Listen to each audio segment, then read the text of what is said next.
હે તાઈ મંદિર આવ્યા તમને કેવું લાગ્યું? મંદિર આમ છે. તમે આવ્યા છો અહીંયા?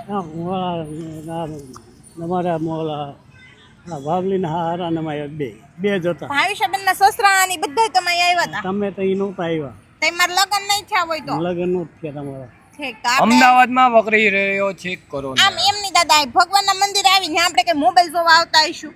મોબાઈલ જોવાનું ન હોય. મોબાઈલ કોક ના હોય કઈ સમયમાં મોબાઈલ એમ નહીં. આજ આપણે અહીં મંદિર આવ્યા છે તે 5-10 મિનિટ ભગવાનના નામ લેવાય કે મોબાઈલ જોવાય? મોબાઈલ જોવાનું આવે, ભગવાનના નામ લેવાનું. કઈ હાથમાં ફોન લઈ લેવાય ને ખીજાવાય. મારે કઈ ન કહેવાય, તમારે જ ખીજાવાય, તમારે દીકરો થાય. દીકરો થાય તો નો માને. અત્યારના છોકરા કોઈનું માનતા જ નથી. અરે ઈ તો વાંધો આવે છે. અટાણના છોકરાઓને ક્યાં માનવું છે? નો બાયુનું માને, નો દાદાનું માને, નો પપ્પાનું માને. આમાં મોબાઈલ ને માને. હા, મોબાઈલ ને માને. અહીંયા આવ્યા 5 મિનિટ આમ ભગવાનનું નામ લઈએ, નોય દર્શન કરીએ, નકરો મોબાઈલ આમ જોવો તો એ મોબાઈલ જોયા આ તો ઠીક છે. એવડા ટાબરિયા બધા મોબાઈલ અટાણે. દ્વારકાના ગોમતી ઘાટમાં 7 લોકો ડૂબ્યા, એક યુવતીનું મોત. દ્વારકામાં 7 જણા ડૂબ્યા, એમાં એકનું મોત. એ પણ એ અહીંયા નથી. આપણે મરી ગયા એનું નથી ગાવાનું. હોય આપણે શાંતિ લેવા આવ્યા છે.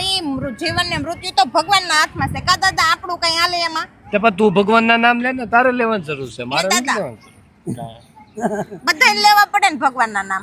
ઈ કે તારે લેવા પડે છે, મારે નહીં. એમને આપણું મન શાંત ન થાય ઘડીક ભગવાનના નામ લઈ તો. આ મૃત્યુ લોકમાં શું છે, જે કર્મ કરે ને એને જ ફળ મળે, બીજાને ન મળે કઈ. એટલે તો કહું છું, આપણે આપણું કર્મ કર્યું હોય તો આપણે ફળ મેળવવા આપણે ભગવાનના નામ પાસ લેવા પડે કે નહીં? હવે આપણે જાણતા એ નીચે હાલ્યા જતા હોય તો કેટલા કીડીને મકોડા નાખા દીને મારી નાખતા હોય. તો ભગવાનના પાસ નામ લઈને ભગવાનને કહી કે ભગવાન અમે જે ભૂલ કરી હોય જાણતા અજાણતા તમને માફ કરી દઈશું. એટલે હાઈ જે માડા કરી આપણે હાલ્યા જઈને કેટલાય જીવ મરતા હોય. કેટલાય જીવ આપણે ખબર ન હોય ને મરી ગયા હોય. ભગવાનને તમે સોંપી દો ને એટલે છૂટી જાવ તમે. પણ આને મોબાઈલ જ જોવો છે એનું મારે શું કરવું? હે ભોળિયાનાથ, ભોળાનાથ નું મંદિર છે તો મારે ઈ જ કહેવાનું હોય ને. આપણે ઘર પાસે મંદિર આવ્યું છે. એનું કારણ છે કે આ અટાણે કળિયુગ છે ને, કળિયુગ નું રાજ છે. વૈભવ લક્ષ્મી વિટાઈ ગઈ છે એટલે કોઈ માને નહીં ભગવાનને. અત્યારે તો કળિયુગ બધા એમ કહેશે કે હવે શું કહેવાય, સાચા કલ્કી અવતારમાં છે. કલ્કી અવતાર આવવાનો હોય ને ક્યારે આવવાનો હોય? વાર છે હજી ભાઈ. હજી તો આનો અવતાર હજી તો કળિયુગ ચાલુ છો છે કા? હજી તો નાનું બાળક છે. હજી તો કળિયુગે પડખું વરવાનું ચાલુ કર્યું. હજી તો ક્યાં આપણે બધા હરખી ધબધબાટ. હજી તો કળિયુગ ગોઠણિયા ભર થયો હોય. ના હવે હાલતા તો આવડી ગયું હોય ને કા? કળિયુગ ને હાલતા તો આવડી ગયું હોય છે ને. રોકાવું ને હમણાં. એનું કારણ છે કે ભગવાનના અવતાર છે ને એમાં સહેલો વારો કળિયુગનો હતો. સમજાવ? હા, કે ભગવાન સદામાં હોય ગયા. ભગવાન વહી ગયા ને અહીંયા પાપ વધ્યા. કળિયુગ આવી ગયો, વારો આવી ગયો. આ એનો વારો આવી ગયો આપણો બધાયનો કળિયુગ. પાછા આપણે ગયા ભવના પાપ હશે તો આપણો પાછો કળિયુગમાં જ જન્મ થયો. સતયુગમાં થયો હોત તો ભલે ને આપણે રામના પગ ધોવા પડે. હજી તો આ કળિયુગના કેટલા વર્ષ જાય તને ખબર છે? હજી તો આપણા કેટલા અવતાર થાય. આ જિંદગી પૂરી જ થઈ જાય આપણે કળિયુગ. આ કળિયુગમાં જ આપણું જિંદગી પૂરી જ થઈ જવાની. હજી તો કોઈ કળિયુગ ન જાય. તોય નહીં જાય. તો આ કળિયુગ કેવડો મોટો હોય છે?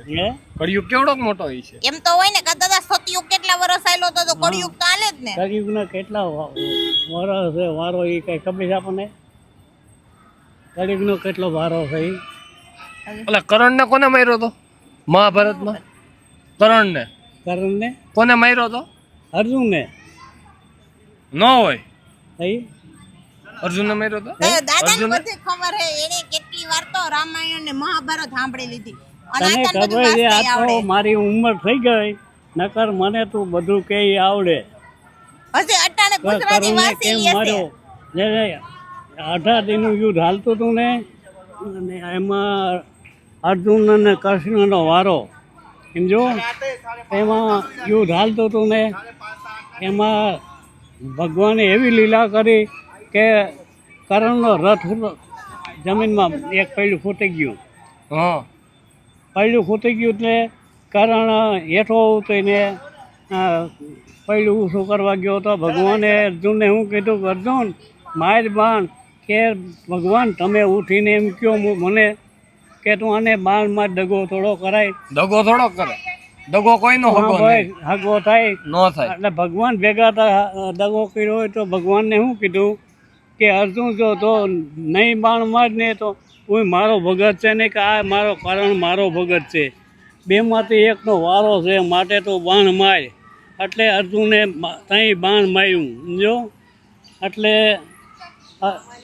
કારણ શું કહે છે કે પ્રભુ તમે આવું કામ કર્યું, હવે મારે આ દેન કર્યા કે શુદ્ધ ભૂમિ હોય ને ત્યાં મારી દેન કર્યા થાય.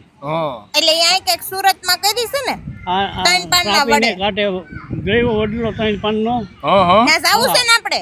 અહીંયા કરણનો અહીંયા દેન કર્યા થાય તાપીને કાંઠે. તમે જઈ આવ્યા છો ત્યાં હે ત્રણ પાનના વડે? તમે જઈ આવ્યા? શુદ્ધમાં શુદ્ધ તમે જઈ આવ્યા ત્રણ પાનના વડે? તો હવે અમને તો લઈ જાવ, કોક દી દેખાડો, કઈક ત્યાં જઈને વાત કરો તો અમને ખબર પડે કે ક્યાં આવ્યું ને શું હતું ઇતિહાસ. અહીંયા 3 પાનનો બદલો છે એ આવડો જ છે. ત્રણ જ પાંદડા છે, 3 જ પાન, ચોથું પાન થતું જ નથી. કોઈ દી નહીં. તો ચોથું પાન પાન તો આવે ને નવું. હવે એને શું કર્યું પૂંજારીએ, શું એ 3 પાન હતા ને એને ફરતી જારી કરી છે, અમુક તોડે નહીં સમજ્યા. ના આપણા જેવા હોય થોડી કરીને તોડી લે કા. એમાં એ કરણની દેન કર્યા થઈને હા ને કરણિયા હૂતો છે હા. અને 5 પાંડવો અને કૃષ્ણ ભગવાન સોએ ઊભા છે માથે. એમની તો આપણે જાવું છે ત્યાં, અમને તો કેજો કોક દી બતાવજો ત્યાં. ત્યાં આપણે જાવું છે ત્રણ પાનના વડે. હરિયાત પડી ગયો, હરિયાત પડી ગયો. હાલો પ્રસાદ લેવા ન જાવ. હાલો.